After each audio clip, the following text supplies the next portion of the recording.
Coming up next is Andy. Give him a round of applause.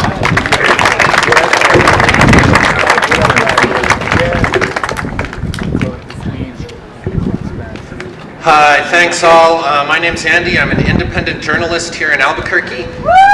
I've been covering police abuse here in this city since 2010, when the Albuquerque Police Department killed Kenneth Ellis III. He was an Iraq War veteran that they shot in the neck. He was threatening to kill himself at the time, was surrounded by police. One of them shot him, and the man that shot him, Brent Lampiris Tremba, immediately after shooting him, looked around at his fellow police officers and said, "Fuck, was that me?" That was a direct quote from him, the man that murdered Kenneth Ellis III immediately after committing murder. Was that me?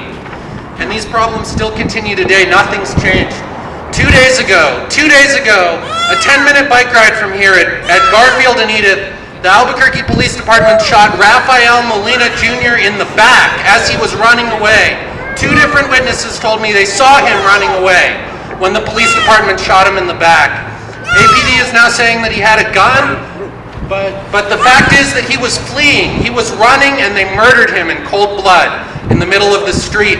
They left his body sitting there for over 3 hours in full view of his grieving family. Well, why did this happen? I thought that we'd fixed it, right? The federal government is here. The Department of Justice is here. They've been reforming APD. APD's changing. It's not true. It's a fraud. The mechanism for reform here is known as the consent decree. It's an agreement between the Department of Justice, the federal government, and the Albuquerque Police Department. The consent decree makes a big deal out of what's a use of force and what's a serious use of force. Well, according to the federal government, according to the Department of Justice, they can tase us for 15 seconds, and that's not a serious use of force. Only on the 16th second is it a serious use of force. They can hit us with a baton 3 times, and that's a regular use of force. Only on the 4th strike does it become a serious use of force. Well, if it's a serious use of force, what does that mean? What do they have to do? Well, they have to write extra reports. Who's allowed to see those reports? Not us. Not us. The police oversight, the Civilian Police Oversight Agency is allowed to review those reports, but they're completely unaccountable. They're appointed by the City Council, who has failed us time and time again. The current head of the Civilian Police Oversight Agency is Robin Hammer. She was the internal investigator, head of internal affairs at APD, before becoming the head of the Civilian Police Oversight Agency. Reviewing 49 police shootings during her tenure there, she found that all of them were justified. The consent decree can't help us. It hasn't helped any other city where it's been implemented. And the Department of Justice oversees the U.S. Marshals Agency. 3 people in Albuquerque last year.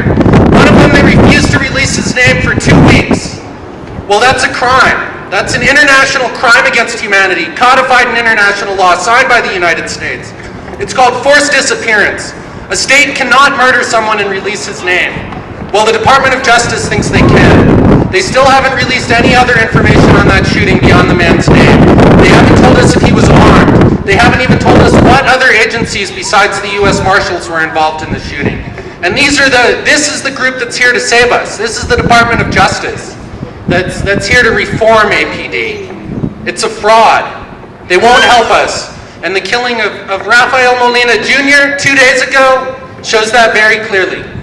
Thank you.